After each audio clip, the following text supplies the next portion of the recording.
What happened to me that night still haunts my sleep. Watch this story to the end because the end will surprise you. I've been a trucker for 15 years. I've seen just about everything on the road. Drunk drivers swerving across lanes, exhausted travelers dozing off behind the wheel, even the occasional hitchhiker who gives you the creeps. But nothing comes close to what happened that night. I was driving through the middle of nowhere, somewhere along a desolate stretch of highway between states. The kind of road where you can drive for miles without seeing another car.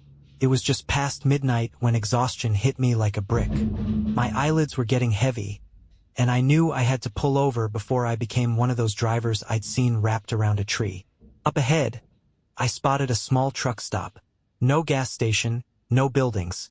Just a wide gravel lot with a few dim streetlights and an old vending machine humming near the entrance. I slowed down and pulled into the lot. There were only 2 other trucks parked there, both dark and silent. No sign of their drivers. I found a spot near the edge of the lot, killed the engine, and let out a long sigh. Finally, a few hours of sleep, then back on the road. At least that's what I thought. I climbed into the back of my cab, stretched out on the small mattress, and pulled a blanket over myself. Outside, the night was still. No wind, no movement, just the distant hum of the highway. I closed my eyes, and then, tap, tap, tap. My eyes snapped open. It was faint, but unmistakable. Someone was tapping on my truck. I sat up, heart pounding. For a moment, I thought it might be another trucker, maybe needing some help, but something felt off. I waited, listening. Silence. Then, tap, tap, tap. This time it was louder, closer. I leaned forward and peeked out the windshield. Nothing. The lot was empty except for the 2 dark trucks in the distance. I grabbed my flashlight and, against my better judgment, climbed into the driver's seat. I flicked on the beam and scanned the area outside. Still nothing. Just my truck, the vending machine, and the 2 parked rigs. Then I noticed something. One of the other trucks had its passenger side door open. A chill ran down my spine. There was no reason for that door to be open. Either the driver had left in a hurry, or someone had opened it from the outside. I turned off my flashlight. Something in my gut told me to leave it alone. Whatever was out there, I didn't want to know. I locked my doors, made sure my knife was within reach, and crawled back into bed. I was just starting to drift off when I heard it again. Tap, tap, tap. But this time it was on the back of my truck. I shot up, my heart slamming in my chest. That wasn't a mistake. That wasn't the wind. Someone was standing behind my truck. I grabbed my knife and climbed back into the driver's seat. Taking a deep breath, I adjusted my mirrors and froze. In the dim red glow of my taillights, I saw a shadow. A tall figure standing just behind the truck, motionless. I didn't move. I barely breathed. Then, slowly, the figure stepped out of the light and disappeared into the darkness. That was enough for me. I turned the key, fired up the engine, and threw the truck into drive. The tires kicked up gravel as I sped out of the lot. I didn't look back. Whatever or whoever that was, I wanted nothing to do with them. 20 miles later, I finally started to relax. I kept telling myself it was probably just some lunatic messing around. Maybe some local trying to scare truckers. But then I glanced at my side mirror, and my blood turned to ice. The passenger side door of my truck was slightly open. I slammed on the brakes, my tires screeching against the pavement. I grabbed my knife, my breath coming in short gasps. Slowly, I reached over and yanked the door open. Nothing. Just empty space. No one was there. But on the passenger seat, something was there. Something that hadn't been there before. A single folded note, with 3 words written in shaky, uneven handwriting. You should have stayed. My hands started to shake. I looked around, scanning the road, the darkness beyond the highway. Nothing. But I knew someone had been in my truck. And worse, they were still out there. I thought I had escaped, but the night was just beginning. I should have kept driving. I should have ignored the empty gas tank, the exhaustion creeping into my bones, the burning in my eyes from staying awake too long. But instead, I pulled into that damn rest stop. And that's where things got so much worse. It was a small, rundown gas station on the side of the highway, the kind that looked abandoned even when the lights were on. There was only one other vehicle there, a rusted-out sedan parked near the restroom building. No driver, no movement. It made my skin crawl. I eased into a parking spot near the pumps and killed the engine. I hesitated before stepping out, my gut screaming at me that something was wrong. The lot was too quiet. Not a single cricket chirping. Not even the hum of insects around the streetlights. Just silence. I grabbed the fuel nozzle and started pumping gas. As soon as I clicked the handle into place, I noticed something weird. The sedan parked near the restroom, the trunk was open. Not wide open, just enough to see darkness inside. Like someone had opened it, then left it that way. I stared at it for a moment, my pulse quickening. Then I heard it, a noise coming from inside the trunk. At first I thought it was the wind, but then I heard it again. A faint, wet gurgling. My hands turned clammy. I forced myself to look away, focusing on the pump, praying it would finish quickly. Then something moved. Not in the sedan, in my truck. A shadow flickered across my side mirror.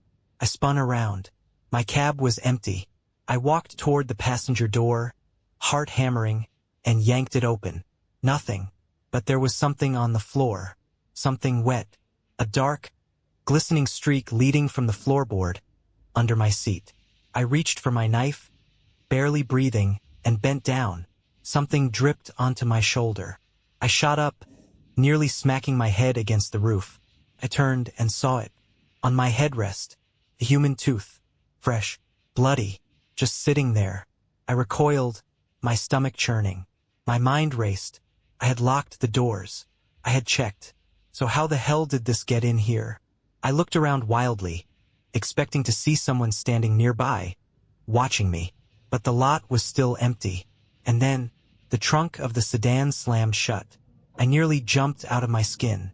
For a few seconds, I stood frozen, my ears ringing. Then, slowly, I turned toward the gas station and felt my breath catch. The glass door of the store was covered in handprints. Not fingerprints. Full, bloody handprints. Smeared across the glass, as if someone had been banging on the door, trying to get out. I dropped the fuel nozzle, jumped back into my truck, and locked the doors. My hands were shaking so badly I could barely start the engine. The second the truck roared to life, my passenger door flung open. I barely had time to react before something hit the ground outside. Something heavy. I slammed my foot on the gas, tires screeching as I peeled out of the lot. In my mirror I saw it, a burlap sack, stained dark with something thick, lying in the gravel where my truck had been parked. My vision blurred as I sped down the highway, my breath coming in ragged gasps. I needed to stop. I needed to think. I pulled onto the shoulder a few miles away, my heart racing. And then I noticed something. My passenger seat belt was buckled. I hadn't touched it. Someone had been sitting next to me, and I had never seen them. The seat belt was buckled. Not loose, not hanging, buckled, like someone had been sitting there, and I never saw them. A cold sweat broke out along my back. My hands shook as I unbuckled the strap, staring at it like it might move again. The road ahead was empty. No cars, no headlights, nothing but endless highway cutting through the darkness. But my gut was screaming at me. I was not alone.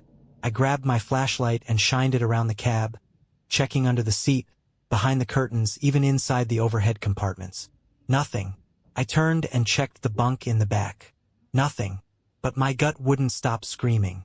Someone had been here. Someone had sat right next to me. And now they were gone. My eyes flicked to the passenger side floor mat. There was something on it. I leaned down slowly, my pulse pounding in my ears. A dark, wet streak ran from the seat down to the floor. Not a stain. A drag mark, like something had leaked. I pulled my hand back fast. The air inside the cab felt wrong. Stale. Off. And then, a loud thud came from the cargo trailer. My entire body went rigid. I held my breath, waiting. Another thud. This time it was louder. Something was moving inside the trailer. Something big. I hesitated for one long, terrible second. Then, against every survival instinct I had, I climbed out of the truck. The night air was thick and unnaturally silent. No crickets. No wind. Just the distant hum of my engine. I turned toward the trailer. My footsteps crunched on the gravel as I moved toward the cargo doors. I gripped the handle tightly. Something thudded again. Hard enough that the metal doors rattled. My stomach twisted. I raised my flashlight and took a deep breath. Then I yanked the doors open. At first, I didn't understand what I was looking at. It took my brain a few seconds to process. Inside the trailer, something was moving. Something tied up. Someone. A man. Bound at the wrists and ankles. Gagged with filthy cloth. His eyes wide with terror. And he was looking right at me. For a second, I couldn't move. Couldn't breathe. Then he started thrashing. Screaming through the gag. Shaking his head violently. Like he was trying to warn me. That's when I noticed his face. His skin was raw, bruised. His nose looked broken. There were deep, jagged cuts across his arms. Like someone had been playing with him. Like someone had been keeping him here. I took a step back. My stomach turned to ice. What the hell was this? Who put him here? How long had he been in my truck? I reached for my knife, moving fast, about to cut him loose. Then I felt it. Presence behind me. I turned, and someone was standing there. Tall. Too tall. Thin. Dressed in dark, tattered clothes. And in their hands, a crowbar. The first swing came fast. I barely dodged it, stumbling backward, nearly dropping my knife. The second swing hit me square in the ribs. White-hot pain exploded through my side. I collapsed to one knee, gasping for breath. The man in the trailer screamed into his gag. But the figure, the attacker, made no sound. They moved fast, precise, like they had done this before. They raised the crowbar again. I rolled, barely missing the next hit. The metal slammed into the gravel where my head had been. I scrambled to my feet, still wheezing. I needed to move, but the attacker just stood there, watching me, their head tilted slightly, as if they were curious. Then they took a slow step forward, and that's when I saw their face. My breath caught in my throat. It was painted, not like a mask, not like a disguise, just painted. The white makeup smeared, streaked with sweat and dirt. The red around the lips smudged into a grotesque grin. And their eyes were empty, cold, dead, like they weren't even human anymore. I did the only thing I could think of. I grabbed a rock from the ground and threw it straight at their face. It hit hard. The figure stumbled back. It wasn't much, but it was enough. I turned and ran. I sprinted toward the cab, lungs burning. I could hear footsteps behind me, fast, getting closer. I reached the truck, flung the door open, and jumped inside, slamming it shut behind me. Bam! The crowbar slammed against the window. Cracks splintered across the glass. I jammed the keys into the ignition. The engine roared to life. Another hit to the window. More cracks. I slammed the truck into gear and floored it. The trailer jerked forward.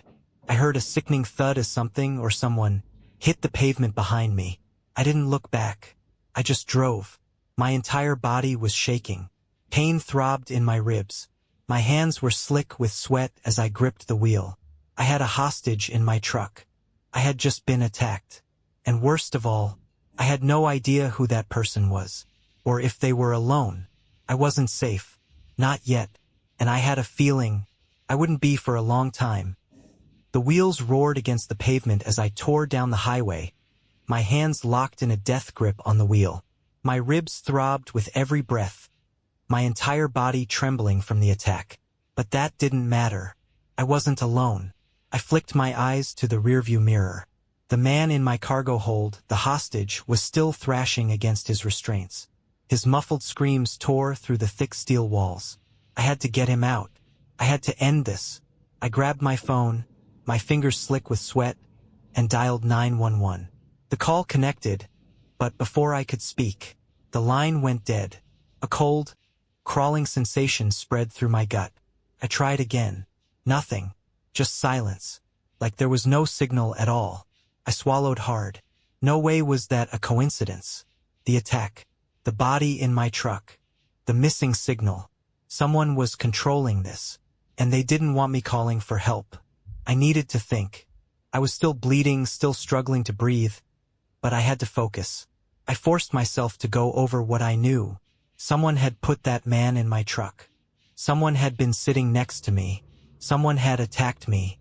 And that someone was still out there. Or worse, they were still in my truck. I risked another glance at the passenger seat. My stomach dropped. There was something there. Something I hadn't seen before. Plastic bag. Sealed. Stained. And inside it, a human tongue. I nearly swerved off the road. I clenched my teeth, trying not to vomit. I didn't put that there. So who the hell did? A sudden thud shook the truck. A loud, metallic slam against the cargo door. The hostage was losing it. I needed to stop. I needed to get him out before it was too late. Up ahead, I spotted a narrow side road, barely visible in the darkness. I took it. The truck lurched onto a rough dirt path, kicking up dust. I kept going until I reached a clearing. Thick trees surrounded me. No streetlights. No passing cars. Just me, the hostage, and whoever the hell had done this. I killed the engine, grabbed my knife, and stepped out. The air was thick with the scent of pine and gasoline. I walked to the back of the truck, every muscle tensed. Another thud from inside. And then silence. I unlatched the cargo door. It swung open with a creak. My flashlight beam cut through the darkness and landed on an empty space. The hostage was gone. My breath caught in my throat. No, that was impossible. The truck was locked. He was tied up. There was no way he got out on his own. I swallowed hard, scanning the interior. The only thing left behind was a single shoe, lying in a pool of something dark, something too fresh to be old blood, and scrawled across the steel wall, written in streaks of red, smeared letters. "You brought him here." A twig snapped behind me. I spun around. There was someone standing at the edge of the trees. My blood turned to ice. It was him, the man who attacked me. Tall, thin, face still smeared with that grotesque paint. But now he wasn't alone. There were 3 of them, all standing in the dark, watching me. I took a step back. My truck was my only way out. I could make it if I ran now. But then one of them tilted his head, like he could hear my thoughts, like he was daring me to try. And that's when I saw it. The hostage. He was on his knees between them, still bound, still gagged, and his eyes, they were begging me to run. My mind raced. Why take him back? Why let me see this? Then it hit me. This wasn't just some random attack. This wasn't a robbery. It was a game. And I was the next piece they wanted to play with. The tallest one, the leader, took a step forward. He raised a single finger to his lips. A silent SHHH. Then, they dragged the hostage back into the trees and disappeared. I didn't wait. I ran for the truck. I jumped in, slammed the door, locked it twice. My hands were shaking so bad I could barely get the keys in the ignition. I turned them. The engine roared to life. I peeled out of there, speeding down the dirt road, my tires kicking up rocks. I didn't stop driving. I didn't look back. I didn't even breathe until I saw the first streetlight of the next town. And even then, I couldn't shake the feeling that they were still watching me. Somewhere out there in the dark, waiting for another trucker, for another night, for another game. The cops didn't believe me. By the time they checked the rest stop and the dirt road, there was no evidence. No shoe. No writing on the truck. No blood. No hostage. Just me. And my story. They said I was overworked, sleep-deprived, that I imagined it all, that it was just another long-haul nightmare. But I know what I saw. I know what happened. And the worst part? I still check my passenger seatbelt every night, because sometimes, in the middle of a long drive, I swear, I hear it click, like someone's buckling in, like someone's riding with me, and I know deep down, the game isn't over.